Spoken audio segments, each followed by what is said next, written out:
Primera toma de contacto entre el Partido Socialista Valenciano, Compromís y Podemos. Aún no se sabe quién será el futuro presidente o presidenta, pero probablemente saldrá de entre ellos tres. De modo que piensa usted formar una coalición. Se han fijado 5 ejes programáticos para explorar las coincidencias: lucha contra la pobreza y la corrupción y cambio de modelo productivo, de financiación y de los servicios públicos.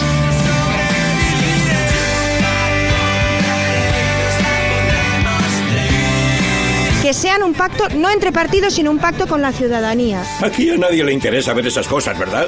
¿Verdad?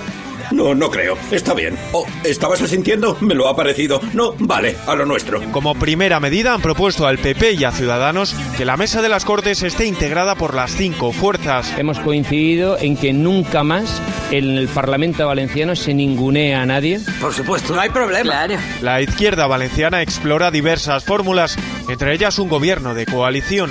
Eres hombre muerto. Estas cosas tienen su tiempo y su procedimiento, porque es verdad que no hay cultura de gobiernos de coalición en España prácticamente, hay pocos. Los demócratas cristianos podríamos estudiar el asunto, pero bajo ciertas condiciones. Aunque dicen que no es el momento de hablar de personas, los socialistas no renuncian a la presidencia. ¿Y a nosotros qué nos importa que no puedan gobernar solos?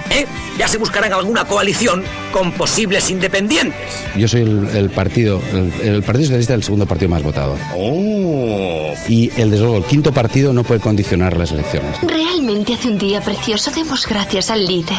¿A quién? ¿Hay algún líder? El juego de cifras es complejo y Podemos más Compromís dejarían fuera al PSOE. Esas 2 fuerzas políticas, esas 2 programas electorales suman 32 diputados, más que Alberto Fabra. Luego podríamos decir que es la opción política más votada. Para conseguir una mayoría total necesitamos formar una coalición con algún partido político que sin ser de izquierdas pueda, con un ideario político socializante, unirse a ustedes sin necesidad de dar un bandazo.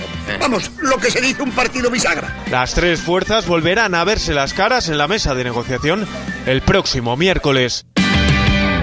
¿Exigen? ¿Quiénes son ustedes para exigir? ¡Aquí mando yo!